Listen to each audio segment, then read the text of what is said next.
আমি একটা বিষয় আপনাদের সামনে তুলে ধরতে চাই।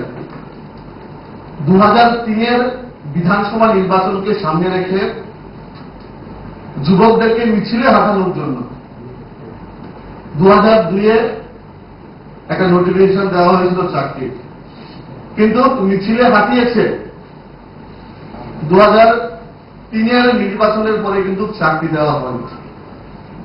তদ্রূপ 2008-এর নির্বাচনকে সামনে রেখে 2006-এ চাকরির নোটিফিকেশন দিয়েছে, কিন্তু চাকরি দেওয়া হয়নি। তারপরে আবার 2009-এর নোটিফিকেশন দিয়েছে।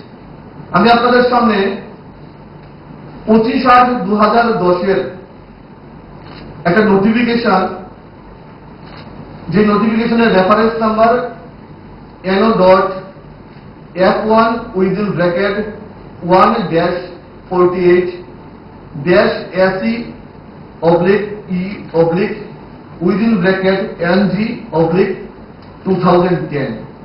এই নোটিফিকেশনে 3 নম্বর পয়েন্টটা কি বলা হয়েছে?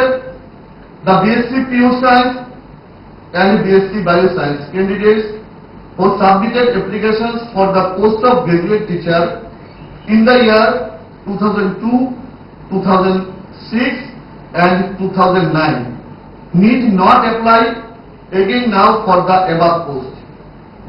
যারা 2002-এ, যারা 2006-এ এবং 2009-এ ওই পোস্টগুলোর জন্য অ্যাপ্লাই করেছিল, তারা আর এই 2010-এর নোটিফিকেশন অ্যাপ্লাই করতে হবে না।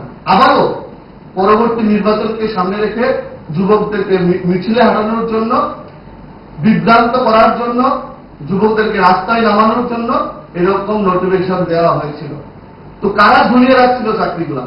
2002 থেকে 2010 পর্যন্ত বেকারদেরকে চাকরি দেওয়া হয়নি, কিন্তু 2010-এ যে চাকরি দেওয়া হয়েছে হাইকোর্টের রায়ে চাকরিগুলো চলে গিয়েছিল। এটা আমাদের জানতে হবে, এটা আমাদের বুঝতে হবে। এই তথ্যগুলো দেওয়ার জন্যই আজকে আমরা এই সাংবাদিক সম্মেলনে উপস্থিত হয়েছি।